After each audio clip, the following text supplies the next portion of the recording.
great round of applause. I'm introducing you to Paul Rosen, our gold medalist for the Team Canada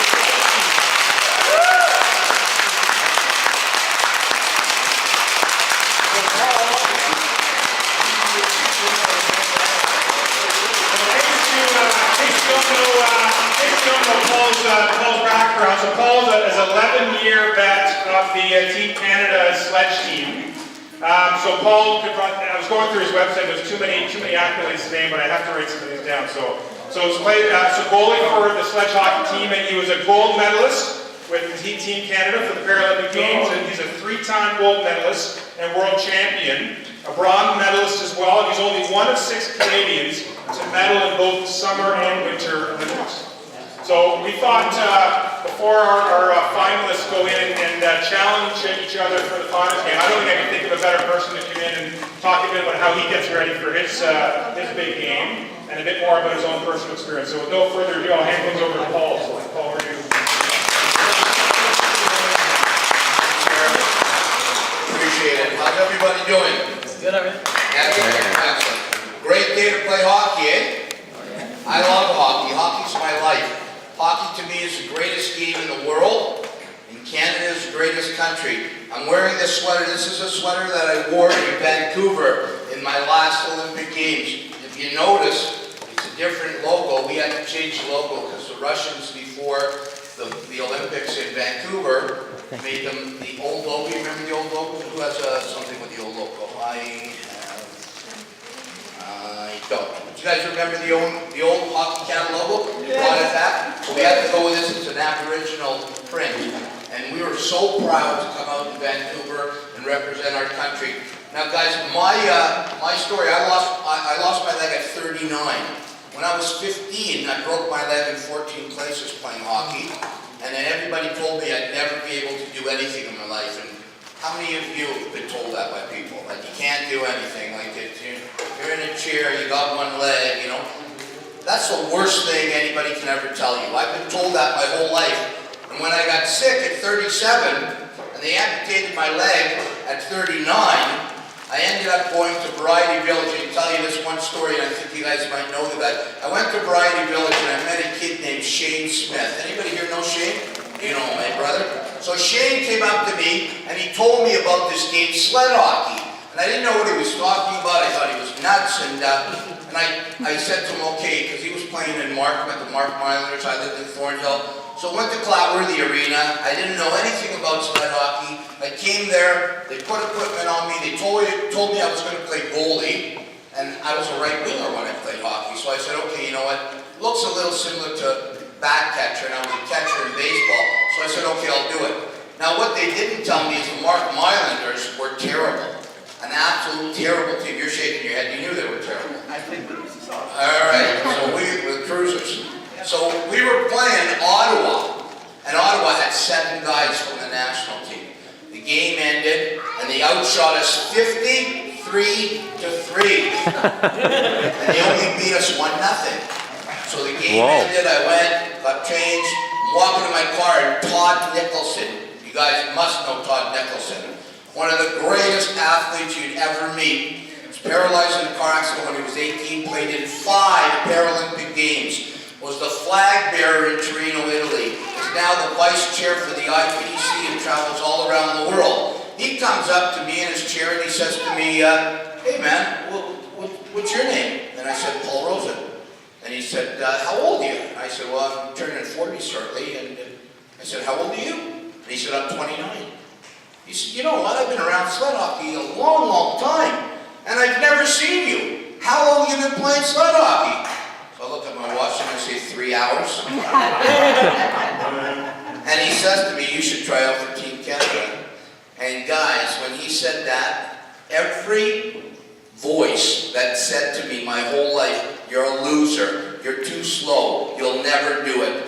Every one of those voices was absolutely screaming in my head because I knew I had to do this. And I made the team, and I played in 3 games in Salt Lake City at 42, Torino at 46, Vancouver at 50, and I had the greatest 10 years of my life. People would say, how could you have great years when you miss your leg and you're I don't see disability. When I see you guys here, I don't see your chair.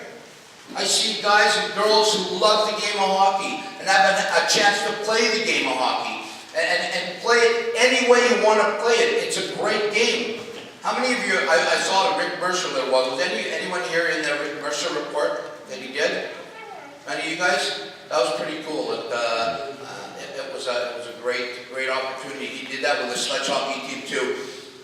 But going into the final game today, I'm going to tell you one story that Wayne Gretzky, everybody knows Wayne Gretzky? Okay, you should know Wayne Gretzky. So this is one story that Wayne Gretzky said to us the morning of the gold medal game. We played in Torino, if you guys remember, we played in Torino against the Norwegians in the gold medal game. They were the best team in the world. They were supposed to destroy us. The morning of the gold medal game, we were all sitting at a table. We got a phone call from Wayne Gretzky. Now I was sitting beside Greg Westlake, who's now the captain of the team. He's 29 years old. Greg was 18 years old, and he was my roommate for 7 years. And Greg says to me, "Hey, Rosie, it's Wayne Gretzky. Wayne Gretzky called us. 15 guys playing for their country who love to play hockey. Yeah, we're all disabled. Big deal. We're playing in the Paralympics in the gold medal game. 15,000 people watching us. What an unbelievable event." And Gretzky said something to us that I'll never forget. He said, "Before you go out on the ice, guys, I want you to sit in your stalls. You guys can just make up, in your team, just make up a little circle. And I want you to look to the player to your right, and look to the player to your left, and play for them." You guys understand that? Play for them. Don't play for yourself or your family, and go play for them. And if you do that, you've won. That's what team hockey's about. We had a saying on our team for years. We had 15 players. 15 hearts, 1 beat. You play as one, you will destroy anybody. The most talented team I ever played on was Salt Lake City, Utah. Anybody remember what place we ended up in Salt Lake? No? 4th place. Nobody remembers that. The best team I ever played on. The least talented team I ever played on was in Torino, Italy. We would have gone through a wall for each other. And we came home with this, a gold medal.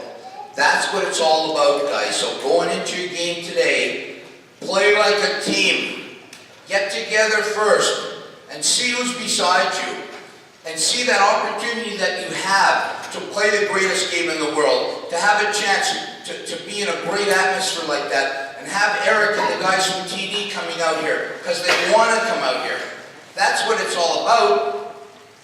Playing the game as long as you can and enjoying yourself and having fun. And the people that say you can't do it, they're the ones with the problem, not you. Remember that. Dreams can come true, guys. I'm standing here, I'm 55 years old. I've had 32 surgeries. I'm missing 11 teeth, and I've had 9 concussions, all from the great game of sled hockey, and I would do it all over again. Never forget it, guys. Play hard today and have fun. That's the most important thing. Thank you, guys.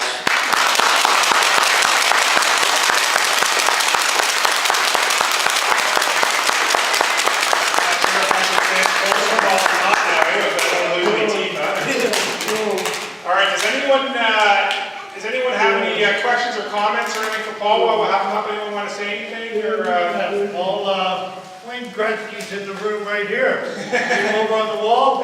Beautiful. Yeah, he's There been he in is. this school before.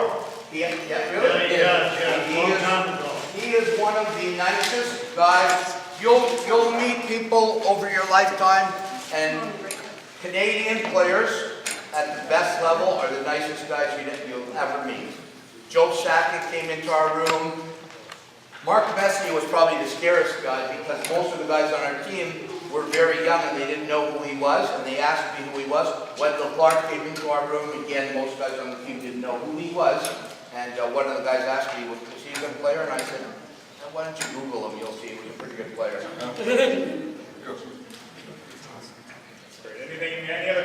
questions, guys? You feel pretty good. Who's our finalists? One of these, Paul wasn't in the room, so who's playing in the finals coming up? The Wolves and the Saints. The Wolves and the Saints. And who's up right now in the one game? The Wolves? Saints. The Saints. Yeah, you guys will be happy with that. The Saints.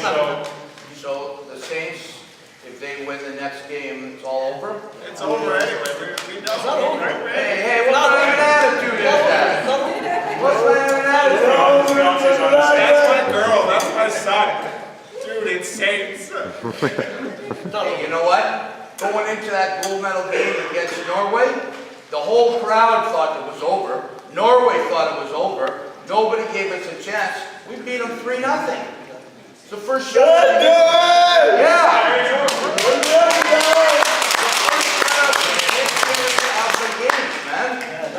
So absolutely, don't go into that game. You go into that game thinking this is it. We're going to game 3. Right, Wolves? That's it. Game 3 Go- and the cup. Go to Lord. Saints are number 1. Switch sides around here, okay? We want everyone to leave here. All his friends. You came in as friends. All right, so. So anyway.